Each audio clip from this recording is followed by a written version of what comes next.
But right now we welcome Senator Daniel Sparks. He represents District 5. That's northeast Mississippi, Itawamba County, Prentiss County, Tishomingo County, parts of those three counties.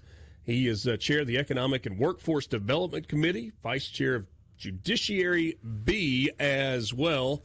I've known Senator Sparks for a long time. Great to be with you this morning. Good morning.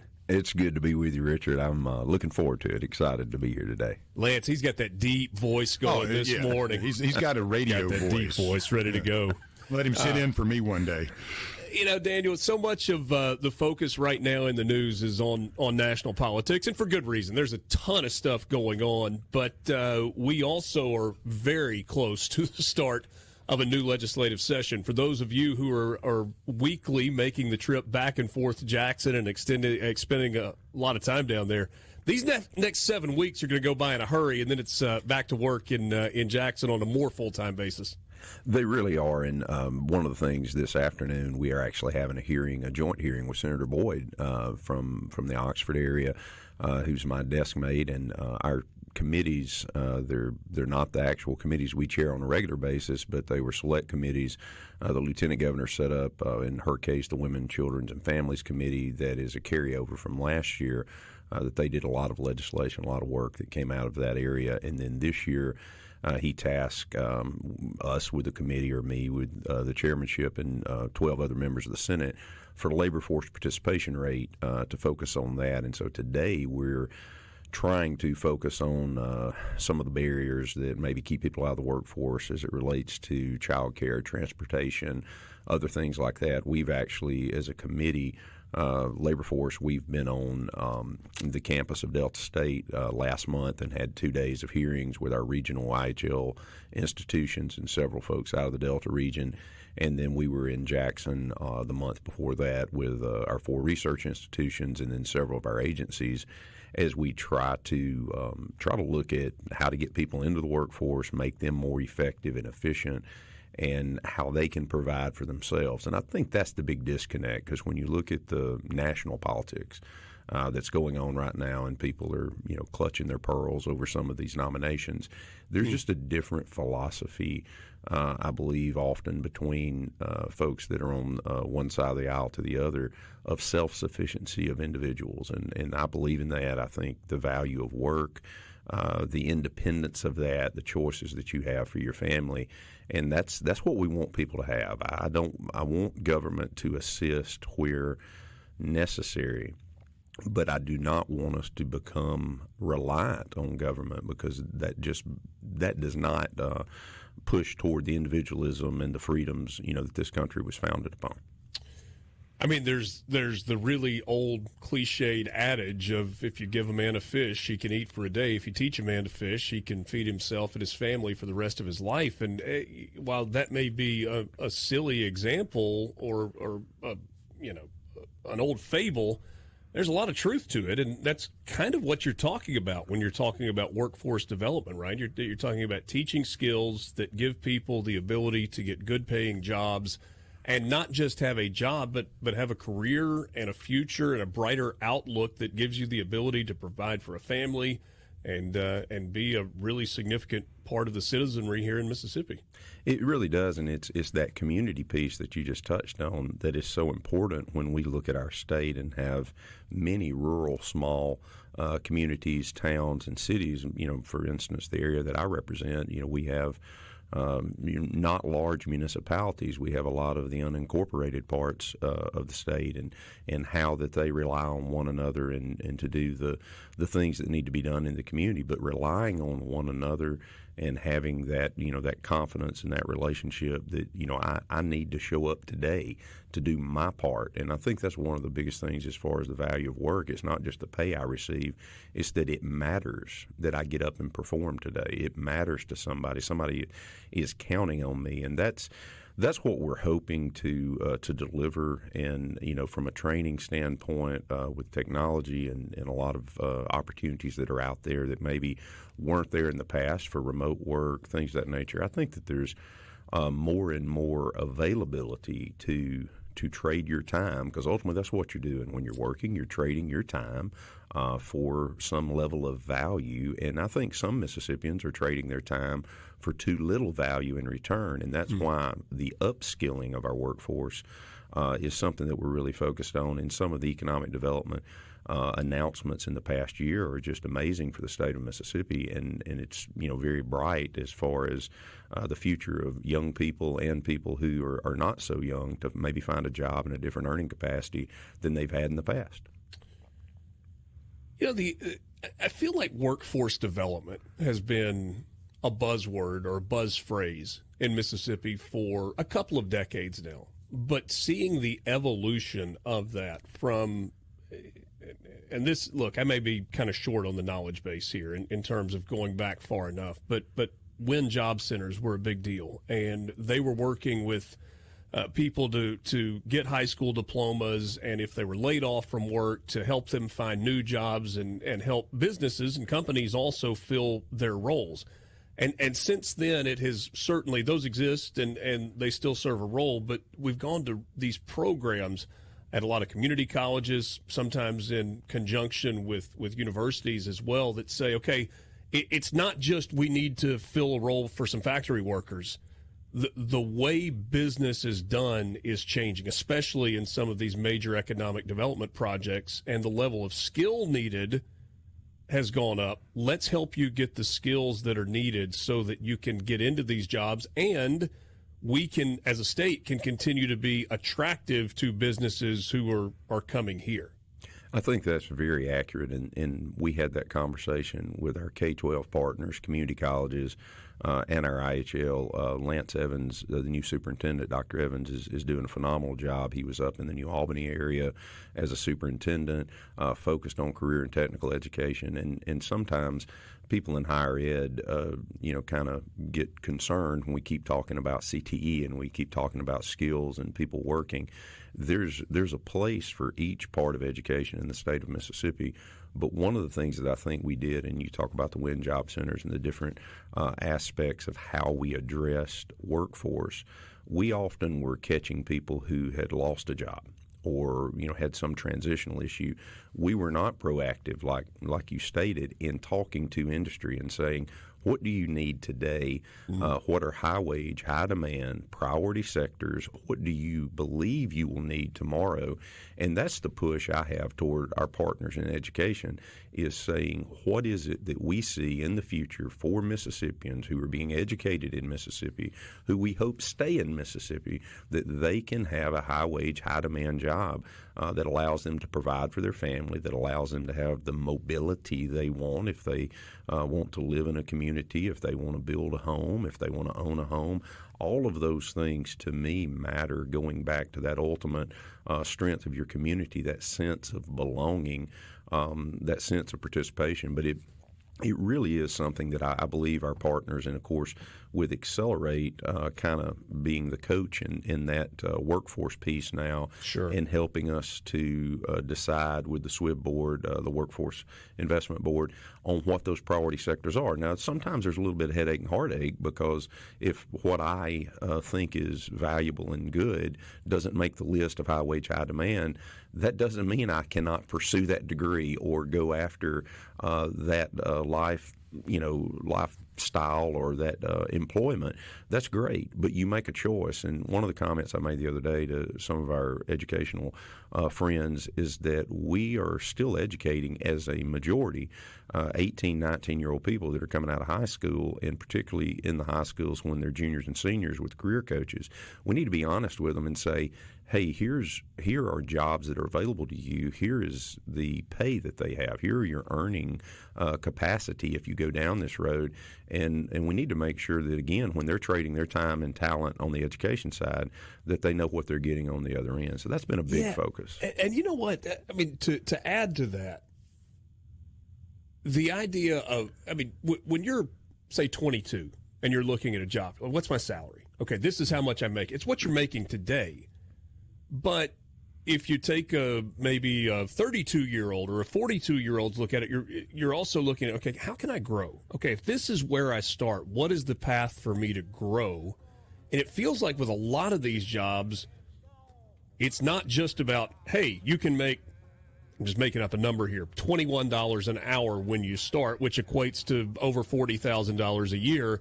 It's here's how you can go from a $40,000 a year salary to 5 years from now, you're closing in on a six-figure salary as you continue to grow and continue to develop. I set you up for something without enough time to talk. You're good to hang for another segment? Absolutely. Thank you. Senator Daniel Sparks represents District 5. There was an announcement from the governor earlier this week about significant and continued economic development with a bunch of grant money. We'll talk about some of that when we come back as well. You're listening to the Gallo Radio Show on SuperTalk Mississippi. We're back right after this. Information. We continue our conversation with Senator Daniel Sparks, represents District 5 in Northeast Mississippi. I said a lot before the break and then didn't give you a chance to respond, but the general idea was a lot of the workforce development stuff and a lot of the job placement stuff that is happening, it's not just here's a job and here's what you're going to make and it's way more than minimum wage, congratulations. It's here's where you start, and here is the path for you to be able to continue to grow, which seems to me so incredibly important. It is, and one of the things that we kind of had to take away from our hearings this year is that particularly the IHL institutions as well as the community colleges are seeing that you're going to possibly have a second and third chance to educate and upskill people. Is that, I start, as you said, with a great entry-level position with a company that's been recruited to the state of Mississippi. They come here because we have a great workforce.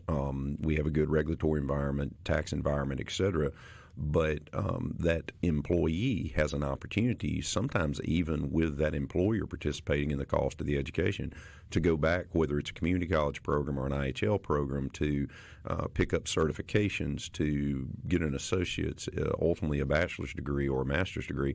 We're seeing that is more commonplace, that it's not I have to make a decision when I'm 18 years old for what I'm going to do for the rest of my life, choose my education, and I'm never going to come back. It's, and part of that, I think, has to do with the ability for online learning for things that, we used to not have maybe, when I was going through, the first college experience. But I do think that we have that opportunity to point people in the directions of careers that they can make a great wage or pivot to be entrepreneurial and be a business owner. I think that's a great point, and kind of marrying the two sides of this. I mean, what would traditionally be called trade school and the more traditional college experience. I mean, the two can work together, whether it's an associate's degree or all the way up to a graduate degree in business. But then you combine that with, an electrician's license or a plumber's license or, an HVAC person, and all of a sudden you have created someone who not only has the skills to do what's necessary, but the ability to build a business and understand the way business works. It's an incredible it's like something that we've been missing for a really long time. I agree. It's something that we're excited about as a state, and we're trying to make sure that we're funding that properly. If you're going to talk about that's where you want to go, then that's where your resources need to be focused. In addition to that, you talked about the governor's announcements, but the site development grants over the past several years that flow somewhat directly through MDA. They flow in some cases even through the governor's office, through ARPA funds, through ports monies that maybe have been set aside by the state, partnership with Appalachian Region Commission, other federal partners, our federal delegation. There has been a lot of work behind the scenes that has made Mississippi industry ready in parts of this state that were not exciting maybe when that was happening. That was a lot of the grunt work behind the scenes that was going on. And everybody wants to show up for a ribbon cutting, but the work that has nobody been done, shows up for the pouring of the concrete slab. That's right. But in the years past, as they have prepped a lot of these sites to be ready, hats off to the team, at MDA, MEDC, Committee over at the governor's office and others, certainly on the House side, the legislative side, that prepared a lot of this way before I got to the Senate. So, you have to do that work to prepare to be in a position to have some of the successes we've had in the last several months. All right, so Governor Reeves announced that Mississippi is investing more than maybe more than $110 million toward these economic development, infrastructure upgrades, projects, workforce development. A lot of that is site work, like we were talking about just a second ago. Is that new money, or is that money that was already allocated to some of these departments that you mentioned a second ago, whether you're talking about MDA or MEDC or these programs, and it's just being allocated? I think it's a combination because I can just almost guarantee you that not only the governor's team but the team at MDA will be coming back, as well as our friends in the port world, to have more funds to see what we can do, investing in infrastructure and things of that nature. Because of our cash-strong position as a state, we've been able, for instance, with the Byhalia facility and even down in Madison County, to actually write a check for some of the improvements, infrastructure-driven, and that was one of the things. I was able to be on site up in Marshall County maybe about a year ago this time, when we came back in, and some of the monies that they talked about being spent up there is ingress, egress coming out of that industrial park that benefits not only a new business, but everyone today and in the future that would be in that industrial park. So some of that money may be monies that have already been potentially appropriated or allocated and are kind of being designated at this point, but I can assure you they will come back. It's very important, I think, to the governor's office and to the state to continue to invest in these sites to be prepared. It's funny. I've learned a lot through some of the conversations that I've had with Joe Max Higgins, who works over in the Golden Triangle area with Link, and they've just done an incredible job and have been a model. But one of the things that he said is, there's a commitment that those counties and those communities have made where you got to spend some money up front. And it's very much one of these, you've got to spend money to be able to make money situations when you talk about development of these sites. I mean, to your point just a second ago, ingress, egress, that's not real sexy. But if you have created the ability to easily get in and out of an industrial park and you've got interstate access, now all of a sudden you're a whole lot more attractive to a company who doesn't have to wait for that to be done. It's already done. That's correct, and one of the major pieces for us in Northeast Mississippi was completing the Corridor V project 4 or 5 years ago that kind of tied together the Huntsville market to the Tupelo market, and that was a big lift by our federal delegation. That maybe prior to that money was there, but it was diverted to a little thing called Blue Springs, when Toyota came. And so the state, and that goes back to kind of the function of government, you have a limited amount of resources to try to do an unlimited amount of wants and needs. And from time to time you make decisions, and maybe where that money could have come earlier, it was more effective for the state and beneficial to the state to deal with this particular project. And that's the decisions that the legislature and the governor's office and MDA are having to make today. It's not that we're trying to exclude anyone, but there are people that are at the table who know what is out there on the horizon as far as economic development, who are having to make the decisions where to place that money. Yeah, and one of the things that stood out to me in this announcement from the governor is the diversity of these locations and these projects, right? Industrial Park, Rankin County; Energy Complex, Adams County; Port Complex, Warren County; Industrial Park, Marshall County; Industrial Park, Pike County; Technology Park in Hancock County; Industrial Park, Union County. The list goes on and on. That's just kind of a sample, but that's all over the state of Mississippi, and it's not just a single type of project. It's what is needed in that particular area. That's correct. And, for instance, in my area with the Tenton Waterway, with Yellow Creek Port, there's been a great deal of assistance not only from the state, but from the federal delegation, and we've got great things happening up in that area. But it's also some local investment that people have put in together in partnership with industry. And just like you said earlier, it takes local people being on board. It's the delivery of utilities power is a major issue, energy is a major issue with development going forward, and talking about microgeneration and all the different investments that we're going to make sure we can deliver that energy. Some of the solar pieces potentially over in the Delta region with the AWS project. The excitement there, I believe, is that you hope to see increased ad valorem taxes available into some of these counties that maybe have not benefited in a lot of ways. What you do with that money that is generated from this project will dictate the success of the next project if you invest it, and that's what we hope to see across the board and across the state. Last thing for you, Senator, as we wrap up, not related specifically to your committee, but something that's on everybody's mind going into this next legislative session is tax cuts. The somewhat disagreement that exists maybe between the House and the Senate leadership on how we address that. What's your position as we get closer to 7-8 weeks away from the new session beginning? When you started that question, I thought you were going to ask me about the college football playoff. I got excited, did you but you were already. Oh, geez, we got to talk about taxes. The good thing about good news is you've only got like 30 seconds. So. That's right. Well, the good thing about taxes is that we always want to lower that burden so that people can spend it, whether it's a business standpoint or a personal standpoint. You got to determine what the core functions of government are. You got to determine what it's going to cost to provide those and what it costs to run a state. You got to do that first. Then we can look at how you determine what the taxation structure should look like.